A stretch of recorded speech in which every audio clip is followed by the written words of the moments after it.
G'day and welcome to the GameFace Footy Show. We're here for the Outer East Premier Division edition. I've got these two legends on the couch next to me. Matt Foddia, legend in his own right. Lunchbox, or are you a legend? Just genuine, mate, all round. Yeah. All round legend. And the coach, we know he's a legend of suburban football for a long time. How are you, Coach? I'm fantastic, and you called me an expert last week, Robbo. Yeah. You know, that was really nice of you, okay? I'm a nice guy. Because I've decided this week to become an expert in 7 days on Outer East, so let's see if I can get this right. Yeah, no doubt. And I've got the glasses on too. Yeah, I've decided that's it. Yeah. Because I can't see anything without the glasses. But you look smarter when you wear glasses too, mate. It does break into that expert sort of look you're going for. Face for the character. Makes the IQ go that way. Boys, footy's back. We're excited for round one. How are we feeling? Well, round 1, round 9. This game's technically part of round 9 that we've got this week. They brought it forward. They couldn't wait to face each other, so they put in the request, I reckon, October 1 last year, saying we want to play round 9 first. So yeah, we're talking, of course, halfway through. Berwick versus Narre 1, exactly. The grand final replay. It should be an absolute bolter. Yeah, well, hopefully it's a better game than that grand final last year. Yeah, and we'll talk a little bit more about that game a little bit later on, but hey, you know, you can't take away from Berwick. They'd won. After they won that grand final, it was 3 flags in 4 years. Yeah. So, as I said, we'll talk a bit more about that. Talk a bit more about that later on. Grand final replay will be on the GameFace app. So if you haven't done so already, download the GameFace app, because this year we'll be live streaming games, all the news, all the matches. It'll all be on there. You want to catch up on it, you just go to the GameFace app. So go to the Google Store and get that done. The GameFace Outer East group. Now you can get on there and chat, find out what's going on the inside of clubs. Plenty going on out of Clubland, and you can find it all on the GameFace. Have I pumped it up enough? The GameFace I don't know. app. You didn't mention that you can complain about the top 35, Robbo. Yes, you can complain about that on there. You've heard a lot of complaints. Well, you can complain about it anywhere, but if you really want to be specific in your complaints, go to that group. I think they're all great, you know. The whole top 35. It could have been any being the expert I am now on the league. How hard was it for you to pick that 35? It was hard. It's been quite surprising, the rhetoric and the kickback from some of the clubs and some of the players. It's obviously, but at least you know you're valued. People are watching everyone and thinks listening. everyone's the number one. That's right. Has it got tilted? Tell us something that you can say that a few people were a bit shocked about a couple of the ones in Division 1. Would they take it that seriously? And Narre skipper Trent Cody was named in the high 20s, low 20s, sorry, 22 I think it was. They weren't happy about that. One comment was, how can there be 21 blokes better than him? So I'm looking forward to watching all these gun players running around, Coach. Matty Foddy, he's got security now. Did you know this? He's got security following him everywhere he goes. That's not actually my real name. So. We didn't mention last week. Did we mention he's a really good cricketer? No. He's a GameFace Footy Show, Coach. We probably didn't bring it up. I just want to get a plug in for this bloke. He's a really good cricketer. He's that close to getting into the big leagues. He's an all-rounder. He's pretty good. Check him out. This week we're going to this year we're going to be talking a lot about football, but in a few different segments. We're going to be talking about Coach of the Week. Not necessarily the best Coach of the Week, guys. You're just going to get out there to Clubland and you're going to interview Coach. Can you be Coach of the Week, Coach? That's funny. When I introduce myself to people, they say, "Oh, hello, my name's Jane Smith." I say, "Oh, I'm Coach." Yeah. They go, "Hang on, I'm the coach." Okay. Yeah. Who's the coach? I go, "Look, don't ask, okay? Don't ask." This started with Dan Lonergan last year. And I just, in the end, I gave up, so just call me Coach. Who's on first base? Yeah. That old routine. Team of the week, Matty, that'll probably be a lot of you, casting a wide net on who's playing and who's playing well.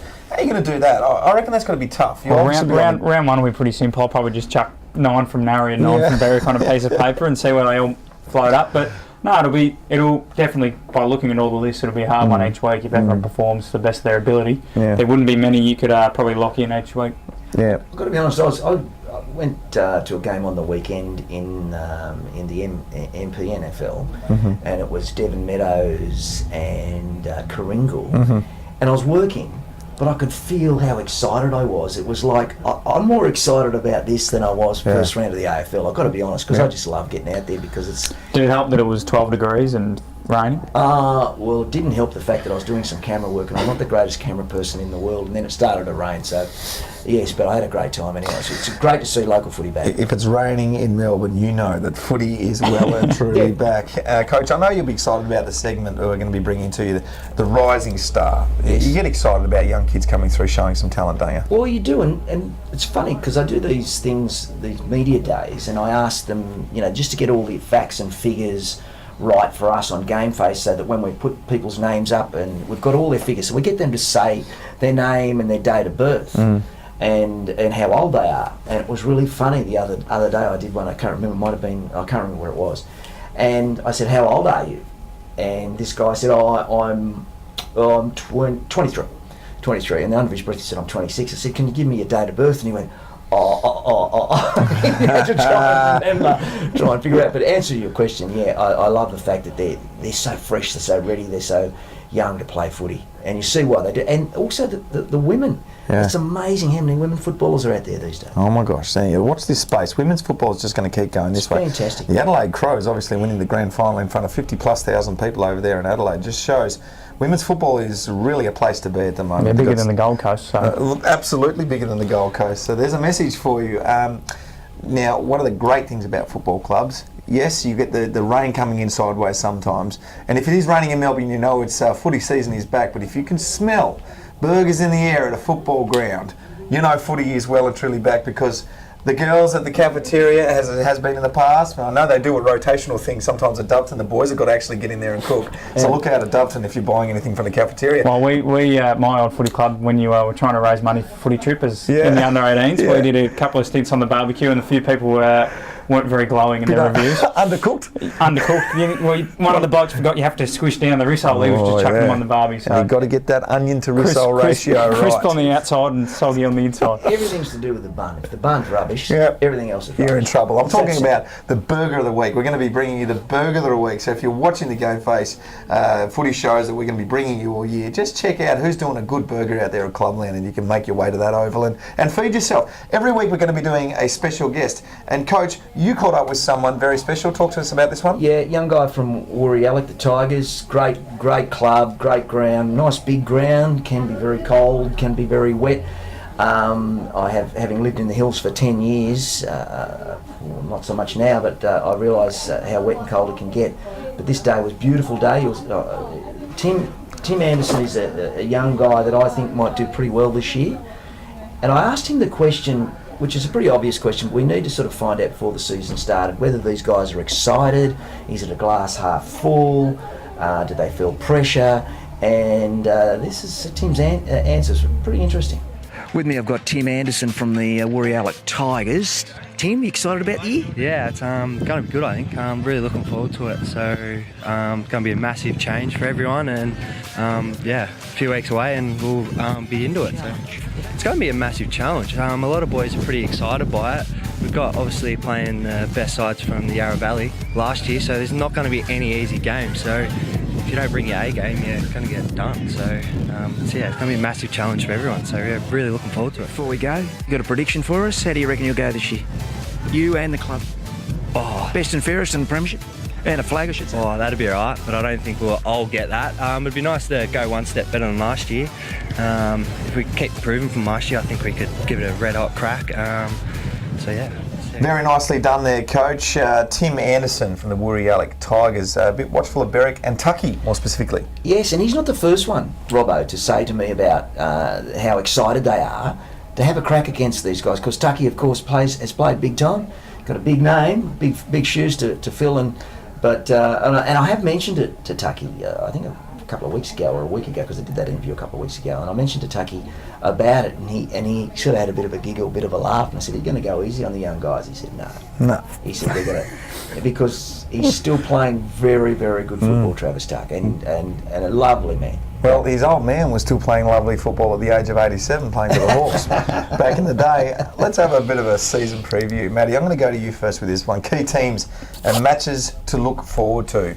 Well, the Premier Division's probably the most even one on paper in terms of you not knowing really who's going to go down. There's probably a couple of clear outright favourites to be contesting at the top end, but it's pretty hard to pick one and say this team's going to slide down. The key teams I'm looking forward to watching, obviously Berwick and Narre this weekend, Berwick and Wandon next weekend, Beaconsfield I'm looking forward to watching play, and I want to see how Alinda go against these new sides. I think Alinda will be an interesting one to watch. Their game style will be a bit different. They'll probably play a bit more of a measured game.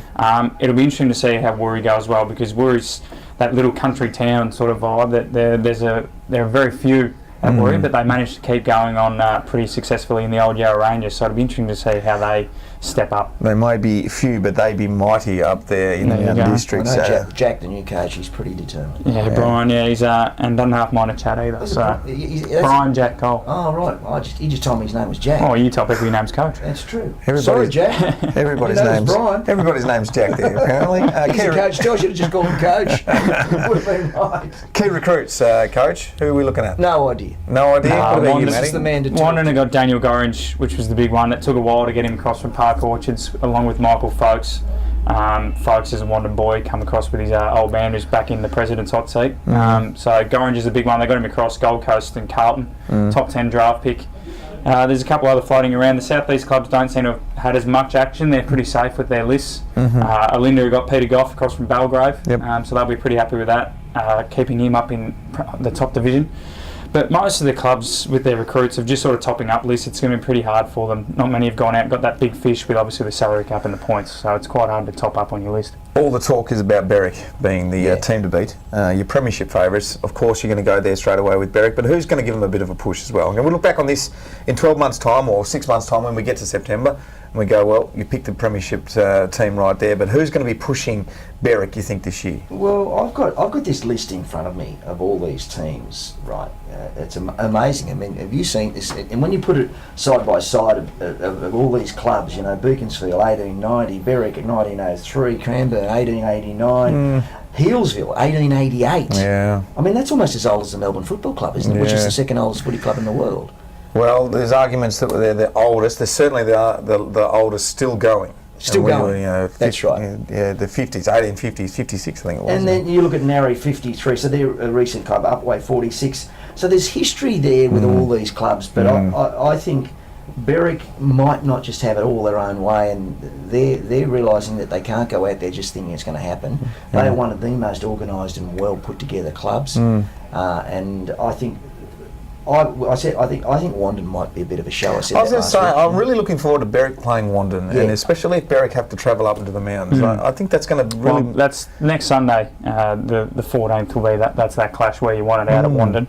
I think the sides that are going to go well are the ones that, I guess, get over the unknown quickest and get back to focusing on what they do. All good sporting sides now, Coach and Robbo, you hear always talk about processes and they never talk about the opposition that much, and everyone's focused on what they can do. Yep.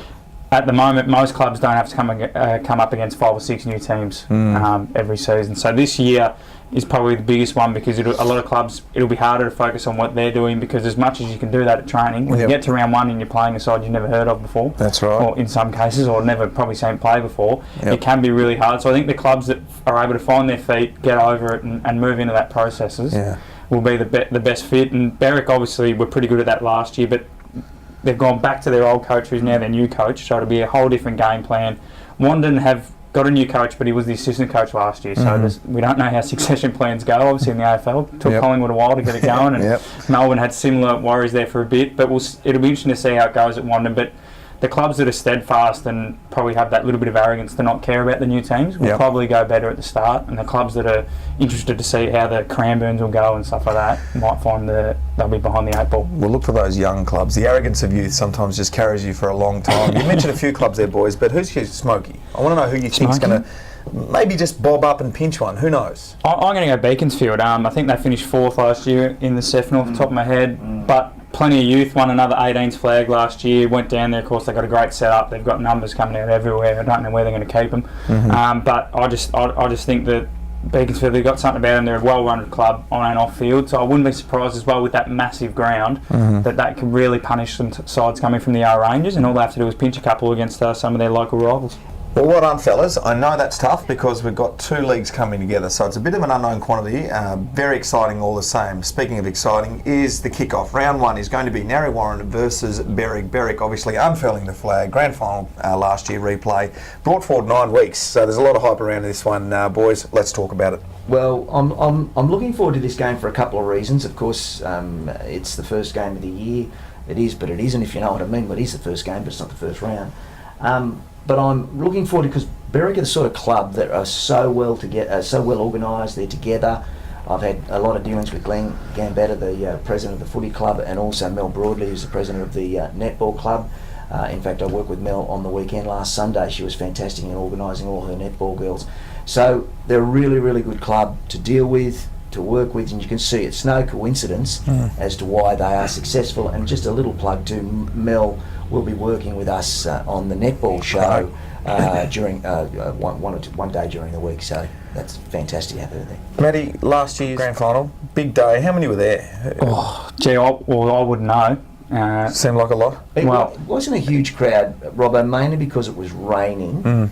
And it was windy, and it was typical Melbourne, 27 seasons in one day. It just kept on going backwards and forwards. I think you'll get a massive one this week, because obviously the rivalry and everyone's just looking forward to footy, of course, out the new league starting. Probably everyone else starting a week later than most other local competitions. So I think you'll see a lot of members from other clubs, not only in the Premier Division, but in the other two divisions as well. Just interested, one in footy and one to see two of these sides that a couple of the clubs down the lower divisions will be hoping to come across in the next 2 years. Have you had a chance to look at both lists, both teams? Yeah, obviously all the clubs send them in to me so I can make sure they're officially uploaded. And look, to be honest, both have got incredible depth and just the amount of numbers they've got on the list, which is quite impressive. Narry Warren got the two Quirk boys, Ryan and Dylan, and then the skipper Trent Cody, and that's a pretty young sort of leadership group there. Ryan's the vice captain, Trent the captain. Trent's only my age, 24. Ryan will be a couple of years younger, so Narry is set up for the future there.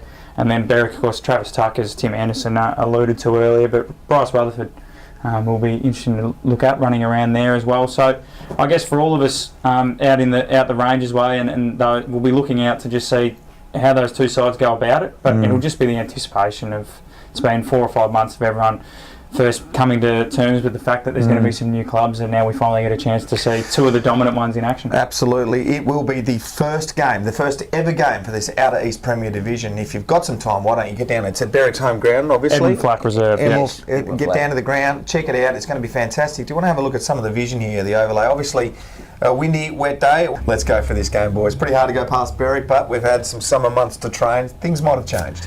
I'd have to go. Yeah, you got to go to Berwick. It's just the way that they're structured, the way, as I said, they've gone back to their older coach. He's won a flag with them. The pressure's off now. I don't think there's pressure on Berwick anymore because the first year Stewie won the premiership, they hadn't lost a game all year. So that was a lot of pressure there, a little bit less pressure last year. So I don't see any pressure on Berwick, but as I said, I still think Narry Warren are going to be a bit of a smoky. Yep. That sort of thing. I've got to go with Berwick as well. It's hard to look past them, of course, but I wouldn't be surprised either way. Obviously, last year's grand final, they were pretty dominant, 33 shots to 12. It's pretty overwhelming in terms of dominance there. So I'm going to have to go with Berwick again. Home ground advantage, and they look like they're just getting stronger and stronger. Yeah, well, that's been the Premier Division. Next week, we will debut the Division 1 and Division 2 shows. Bringing you all the information, all the action, what's going on within those two divisions. Big year in the Outer East, boys. I'm looking forward to it. I can't wait. I cannot wait as well. Thank you so much for your time on the couch today. I really value your input to this because I have no idea what's going on out there in suburban football level, but you guys have got your finger on the pulse. We really appreciate that. I'd also like to thank Tim Anderson there from the Woori-Yallock Footy Show, the Woori-Yallock Footy Club. Yep. Would like to thank our wonderful sponsors here at GameFace. We'll see you next week on the GameFace Footy Show, Outer East Division.